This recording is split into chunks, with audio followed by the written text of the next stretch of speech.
Have you ever wanted to read a book so much that you're so hyped and have so much anticipation that when you come to read it, you feel like it changes your perspective on what you're reading? That you have such high expectations that you feel let down, and you shouldn't because it's a good book? Well, we're going to talk about one, The Day of the Triffids by John Wyndham. Stick around. And as an added bonus, if you stick around, you're going to get a book review from Tessa.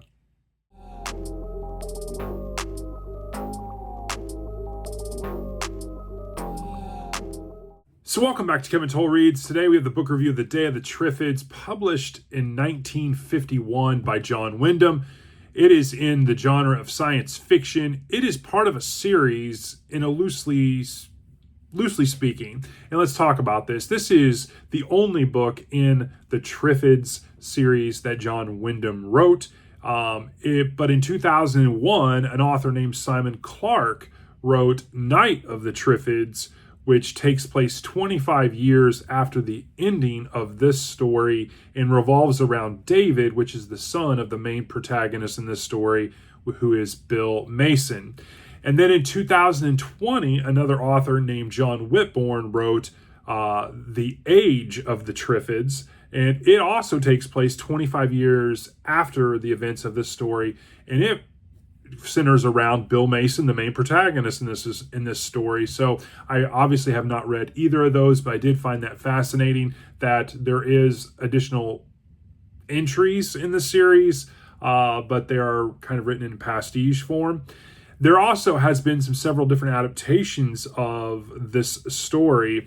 There was the 1962 feature film of the same name. There was 3 radio dramas or series that were also done, one in 1957, 1968, and 2001. There's been 2 TV series as well, one in 1981 and one in 2009.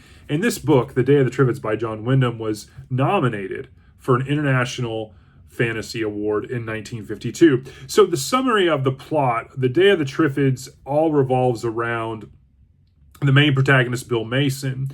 And at the beginning, you come to understand that there's this meteor shower that's happening, that's widespread and wide talked about throughout the world, and it ends up causing massive widespread blindness in people.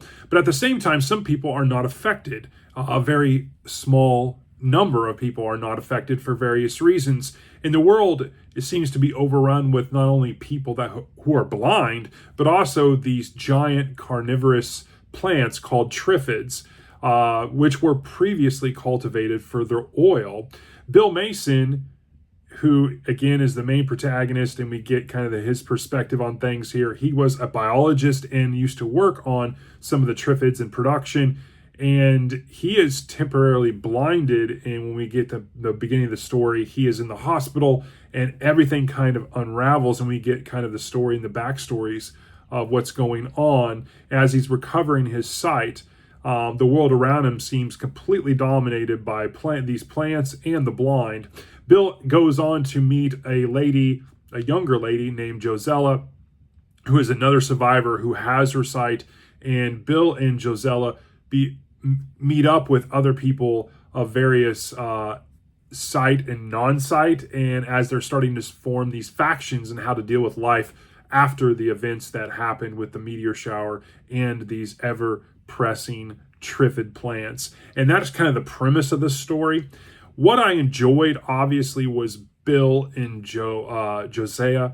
I thought their characters were really, really good. Obviously, the main protagonist is Bill. Josella was a really interesting character, though, that I felt helped support this story.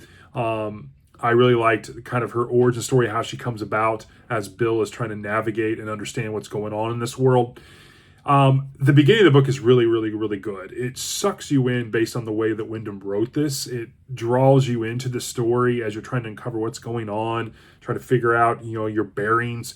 And it does it in a really good way because it kind of goes back in brief periods, giving you backstory. And I really enjoyed that.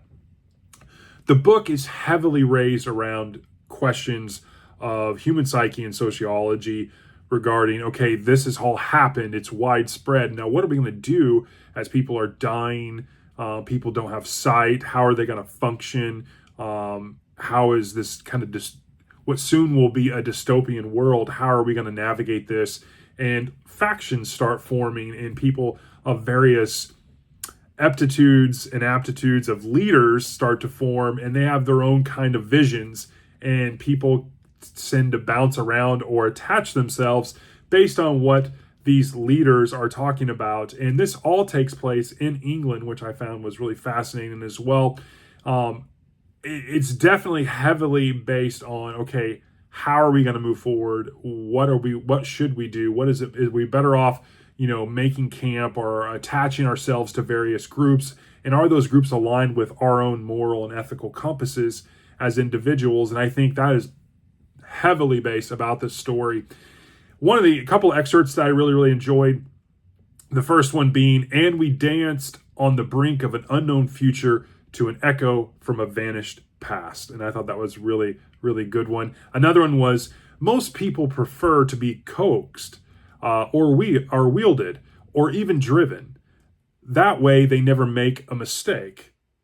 If there is one, however, it is always due to something or somebody else." And I thought that was really fitting for some of the themes around this story. In terms of criticism, I only have really one criticism, I will say, and I just wanted more action in this story, more from the Triffids. You get a little bit here and there how they're dealing with them and how the Triffids are learning, they're getting smarter. There is a reason behind people going blind, and you'll get that throughout the story. But I wanted more of that and maybe less of the kind of the human psyche and exploration of the sociological traps and mistakes that people make throughout this story. In terms of rating it overall, I give it a 3.9. I think it's a solid read. It's definitely one of those good books. It's one of those classic books that you're glad that you kind of have on your resume that you've read. It's not one book that I would say I would be heavily excited to reread in the future, but it's definitely one of the science fiction genre that I'm very happy that I did read.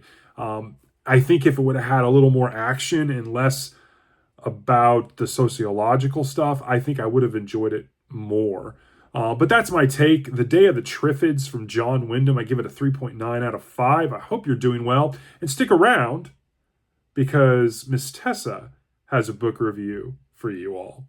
Hey guys, it's me, Tessa. So the book I'm going to be talking about today is As Old as Time, which the author is Liz Braswell, and it's from a series, A Twisted Tale. It's A Twisted Tale 3, I think, and it was published in 2016, and I think the genre is fantasy, young adult, something like that. Okay, so basically this book is about, like, what if Belle's mother cursed the beast? And I honestly really like the plot. So basically, like, Belle, it's like the original Beauty and the Beast movie, but it's like, what if, like, Belle found out that her mother was the one who cursed the beast, and so, like, her and the beast decide to, like, figure all of that out. And I really enjoyed this one because of all the cool things that are happening. Like, I really like how the mother had, like, her own little backstory of why she did it. And honestly, in, like, all of these, like, series, in the whole entire series, they always have such cool art on the front, especially. These are, like, Disney books, so I feel like they're pretty friendly, but they're still kind of, like, young adult. I really like this one. There were some funny bits in here. It's a lot. I love it a lot. To be honest, I don't really have any, like, criticisms for this book. The only criticism is I don't really think this is much of a criticism, but it's, like, almost 500 pages, which for me that's a little lot, but I still really like this book a lot. And honestly, for my rating, I would probably do like a 4.5. It was pretty good. So yeah, I definitely recommend this book, and I also recommend the series. It's really good. So anyway, that's my book, As Old as Time. Anyway, thank you so much for watching the video. I hope you guys have a great day. Bye!